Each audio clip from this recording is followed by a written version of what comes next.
حضرت مالک بن دینار فرماتے میں نے 60 حج کیے. ایک حج کے موقع پر میں نے بڑا رش دیکھا, لاکھوں کا اجتماع ہوا. میری باتوں کی سمجھ تو آ رہی ہے نا آپ دوستوں؟ جو نہیں بول رہے انہیں بھی آ رہی ہے نا؟ اللہ جزا دے. کہتے ہیں لاکھوں کا مجمع تھا تو میرے دل میں خیال آیا, میں نے کہا اے اللہ, اتنے لوگ آئے ہیں, ان کا حج قبول بھی ہوا ہے کہ نہیں؟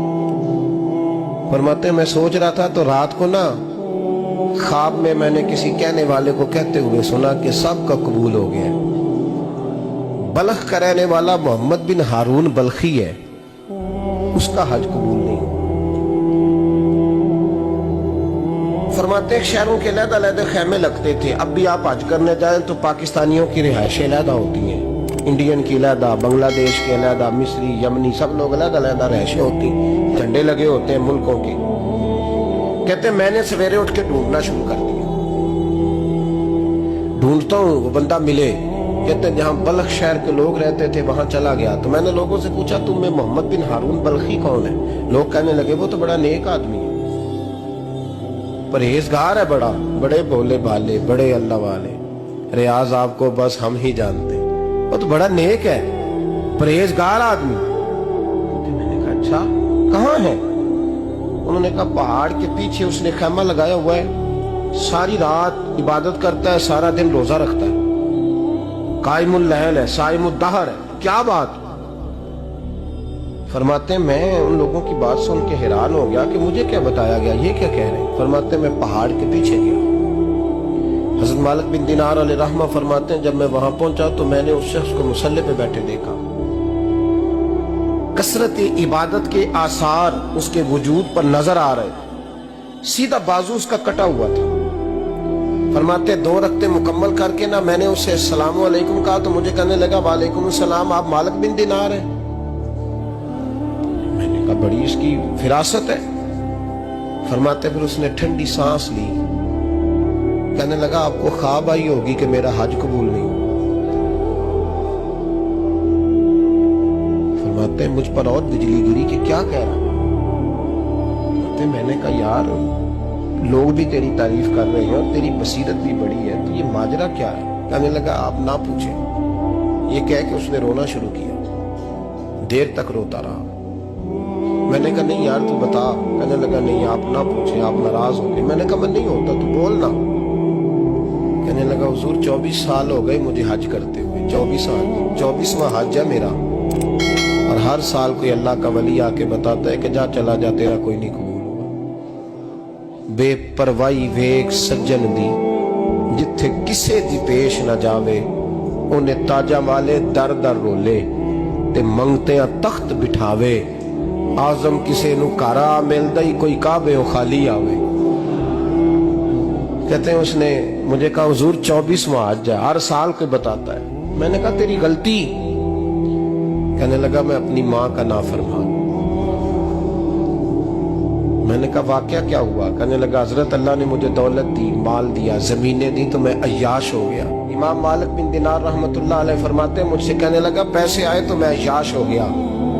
رمضان کا مہینہ تھا, عصر کے بعد میری اماں افطاری کی تیاری کر رہی تھی, میں گیا. میں نے کہا شراب پی ہوئی, اماں روٹی دے. تو اماں کہنے لگی شرم کر, شرم کر, روزہ رکھا نہیں تو جنہوں نے رکھا ہے ان کا تو خیال کر.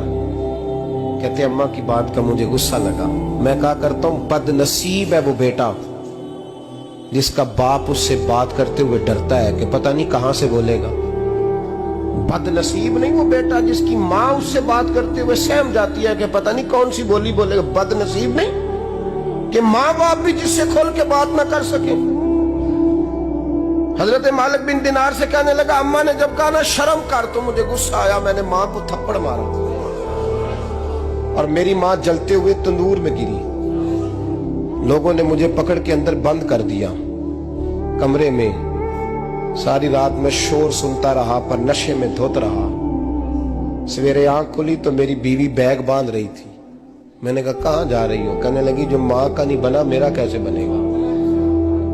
میں نے کہا میری اماں کا وہ تو لوگوں نے رات کو ہی دفن کر دی جنازہ پڑھ کے. تڑپ کے کہنے لگا مجھے کیوں نہیں بتایا؟ تو کہتے ہیں لوگ کہنے لگے تیری مرتی ہوئی ماں کہہ گئی تھی اسے میرا منہ نہ دیکھنے دینا. میرے جنازے کے قریب نہ آئے. حضرت مالک بن دینار فرماتے ہیں جب اس نے یہ بات سنائی تو میں نے بھی اس کے منہ پہ تھپڑ مارا. میں نے کہا تو اسی قابل ہے. کہتے ہیں وہ رونے لگا, حضور دعا کرے اللہ مجھ سے راضی ہو جائے. کہنے لگا جب ماں کی انتقال کی خبر ملی تو میں نے کلاڑی لے کے وہ ہاتھ کاٹ دیا جس سے ماں کو مارا تھا. میں نے ساری جائیدادیں خیرات کر دی. 24 سال ہو گئے, 24 سال. ساری رات نماز پڑھتا ہوں, روزہ رکھتا ہوں, حج کرتا ہوں, پر ہر سال کوئی آ کے کہتا ہے جا دوڑ جا تیرا کوئی نہیں قبول ہوا. حضور دعا کرے مالک راضی ہو جائے. فرماتے میں تھپڑ مار کے آ گیا. میں نے کہا تجھ سے راضی ہو جائے اتنے ظالم سے. امام مالک فرماتے رات کو آ کے سویا تو مجھے خواب میں رسول پاک کا دیدار ہوا. تو نبی پاک علیہ السلام نے فرمایا مالک تو اسے مایوس کیوں کر رہا ہے, اللہ تو بڑا مہربان ہے. کہا حضور ماں کے نافرمان کو معافی کیسے ملے گی؟ تو امام مالک فرمانے لگے نبی کریم نے فرمایا جا اسے جا کے بتا دے تجھے قیامت میں تیری ماں کی وجہ سے بخش دیا جائے گا. کہا حضور اماں کی وجہ سے کس طرح؟ تو محبوب فرمانے لگے اس کی ماں قیامت میں اس کے خلاف مقدمہ دائر کرے گی رب کریم کی عدالت میں. اے اللہ میں نے 9 ماہ پیٹ میں رکھا, درد سہ کے اسے جنا, جگر کا خون پلا کے پالا اور اسی نے مجھے قتل کیا. رب کریم اس کی ماں کا مقدمہ سن کے کہے گا اٹھاؤ اس کو دوزخ میں پھینکو, اس نے ماں جلائی تھی اسے بھی جلاؤ. محبوب فرمانے لگے جب پکڑ کر کے مالک اس کو محمد بن ہارون کو لوگ لے جائیں گے نا جہنم کی طرف, ابھی فرشتے گھسیٹیں گے ہی تو پلٹ کے پھر اماں کی طرف دیکھے گا, اور دوسری دفعہ پھر گھسیٹیں گے تو پلٹ کے دیکھے گا, اور تیسری دفعہ پھر پلٹ کے کہے گا اماں یہ مجھے جلانے لگے, اماں یہ جہنم میں پھینکنے لگے. میرے حبیب فرمانے لگے وہ جل کے مرنے والی ماں وہاں بھی بول پڑے گی, کہے گی یا اللہ چل میں نے معاف کیا تو بھی معاف کر دے, اے اللہ میں نے معاف کیا تو بھی معاف کر دے, اللہ تو معاف کر دے اسے.